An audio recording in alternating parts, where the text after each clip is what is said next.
there's definitely an evolution here, which leads me into the inspiration. I think this is super fascinating because if you Google like Alfred inspiration, right? Or, Bill Finger, Alfred quote, Bob Kane, Alfred quote, 1940s Alfred, you will not find tons and tons of people talking about where does Alfred come from.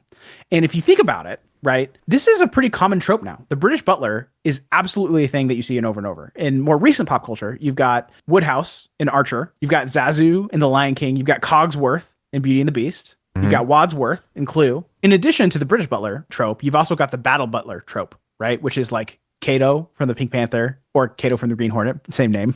Oh, sure. You've got Oddjob in Goldfinger. Yeah. You've got Wong, Doctor Strange. You've got the concierge in John Wick, right? The battle butler. Totally. Yeah. This trope of the battle butler is actually really, really, really huge in anime and manga right now. You've got a whole series called Black Butler, where he's basically just this trope. That's the whole book, right? And all of that is coming back to this time-ish, early 20th century, early 1900s, right? So I think Alfred is an important part of the formation of this trope, but he's definitely not the beginning. So like I'm trying to say, okay, what came before? Because there's tons and tons and tons of examples of things that came after. But what comes before? The biggest one I can find, or the best one I think that I can find is Jeeves. Are you familiar with Jeeves as a character? AskJeeves.com, baby. AskJeeves.com, yeah. Yeah. Do you know anything about Jeeves besides it's a butler from Ask Jeeves? No, it was a nothing. search engine. Okay. No, I know it is a reference. I think it's an older reference because if I ever drive my in-laws around, they say, Jeeves, do this, Jeeves, do that. Like, Jeeves, turn left. It's so funny. Yeah, Jeeves is a character from a series of comedy novels and short stories written by a man named P.G. Wodehouse, spelled W-O-D-E, Woodhouse, which, if you remember, Archer, the butler's name is Woodhouse, right? So, right. Reference back, yep. Got it. Those novels and short stories ran all the way from 1950 to the 1970s. So Woodhouse is active writing these books that whole time. Very popular, very famous. Jeeves, as a character, his deal is that he's the valet for a rich, young, idle man named Bertie Wooster. So valet is kind of like butler, but it's like more like manservant, right? I think valet actually comes from the French manservant, right? Yeah, so my familiarity, probably the modern familiarity, would be the valet in Downton Abbey. Yes. And how he's the dude who helped I don't know if was he the Duke? I don't remember what the guy's title was, but he helped dress him, made sure that he was comfortable wherever he was going, set up his cars, etc. Yeah. Serves them food, chooses out outfits, gets them clean, like draws their bath, takes the jackets off of people when they come in the door, Exactly, yeah. So like a very wealthy person might like have a staff of people, and the valet is like the most important one. It's the personal attendant, for sure. And Bertie Wooster, the man he's the valet for, is rich and idle. So the idea is that like he has no job, he has no prospect, he has no relationships. He's just kind of enjoying being rich, doing nothing. And he's kind of a hooligan, right? And the running gag of Jeeves and Wooster together is that Jeeves is actually the one in charge, right? And Wooster is too dumb to understand, or maybe too complacent to complain, right? So he kind of just goes along with everything that Jeeves says. So like Jeeves is actually in charge of Wooster's life. He makes the decisions. He helps him get out of problems. He like runs the show. From Eleanor Roosevelt. Jeeves and Wooster are often compared to Sherlock and Watson, where Jeeves is the Sherlock and Wooster is the Watson. So right, basically you have this very interesting character, Jeeves, right? Yeah. You'd think in the story about the rich, nobility in the early 1900s, right, the point of view character would be Wooster, but it's not. Jeeves is. And Wooster specifically is there just to be a point of view. He's viewing Jeeves kind of being in charge of being smart and like running the show. So in 1990, it was adapted by the BBC into a sitcom where Hugh Laurie is Wooster. Amazing. And Stephen Fry is Jeeves. It ran for 3 years. This probably is an awesome show. I watched the first episode. Dudes are awesome. It's fantastic. Oh, gosh. Okay, I gotta look these up then. Allie's gonna love it. Very, very dry humor. Very silly. They're getting into antics. Wooster, Hugh Laurie, is like being just there's this running gag throughout the episode about how he thinks it's hilarious to go up to policemen and steal their hats. And that's just the thing he does. And he explains it to people like it's the most normal thing. And they're like, what are you talking about? You're crazy. and he doesn't understand, Yeah. And the gag is that like he's trying to help his buddy tell this woman that he's interested in her, and accidentally, because he's dumb, sort of conveys that he wants to get with her, right?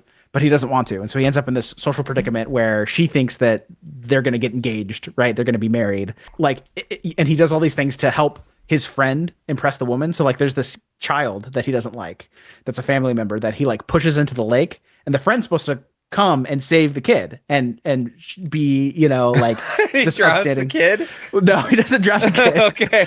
But like the guy doesn't show up. And so he has to jump gosh. in and get the kid out. So he like creates the problem, solves the problem, ends up being, so Wooster's like this bumbling idiot, can't do anything right.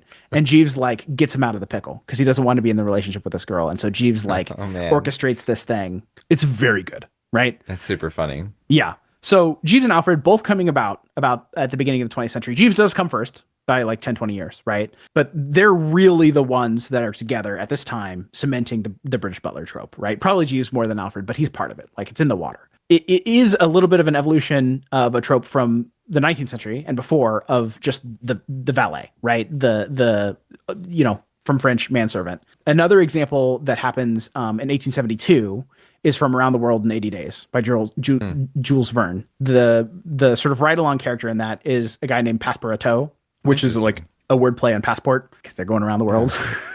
He's the valet to Phileas Fogg, who's the main character. And, they go and they see the world, reads like a fictional travel log.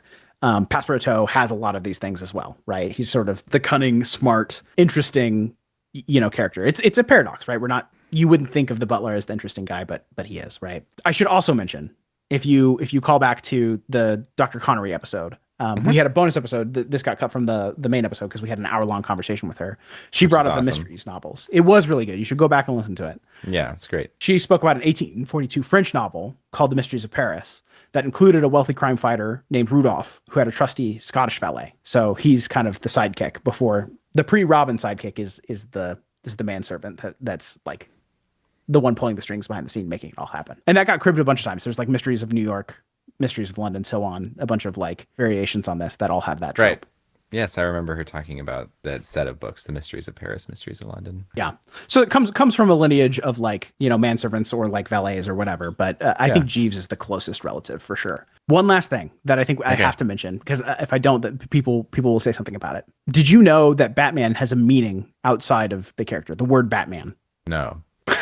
So Batman is actually a British English term that predates the character by a significant margin, and it refers like to... you would call someone a Batman? Yes. Interesting. Okay. Yeah. It refers to an important... so someone who would be assigned to an important military officer, a personal service, they would be called a Batman or Packman, because bat is another word for pack, right? So obsolete term for a pack saddle that you would have on a horse called a bat, right? So you might call, at that time, a pack horse a bat horse, right? Huh. So the Batman is the person that is tending to the horse, to the military officer that's on the field. They might have all kinds of jobs like tending to the horse, driving a vehicle, maintaining the uniform, digging a foxhole. It's a military officer's valet, right? The officer's body man on the field. And so that's why sometimes, especially in the Golden Age, you might see Alfred described as Batman's Batman. Batman's Batman. Yes, oh, Alfred is funny. Batman's Batman. Yes. Huh. Yeah, without that background, I would interpret that entirely differently. Yeah. Right. It's a wordplay that is totally lost on us today because like Yeah. World War I, right? Like when was the last time military officers are riding on a horse? Totally outdated. Probably Very all obsolete. the time in Britain today. And Sure. but I mean, like if someone said like they're like a real man's man, Sure. like that means something completely different than like that's a Batman's Batman. Like it means different things. It's pretty interesting, especially with that background. I love it. That's all I had on Alfred. I love it.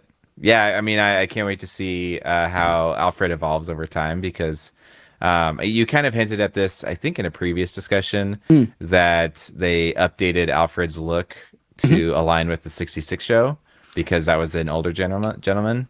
Well, so I don't want to give too much away, but Okay. There will be more Alfred on next episode because we're coming back to the serial. So you remember one of the first appearances of Alfred, Is in fact, the first the written serials, appearance, right? is from the serials. So put a pin in that. We'll come back to it.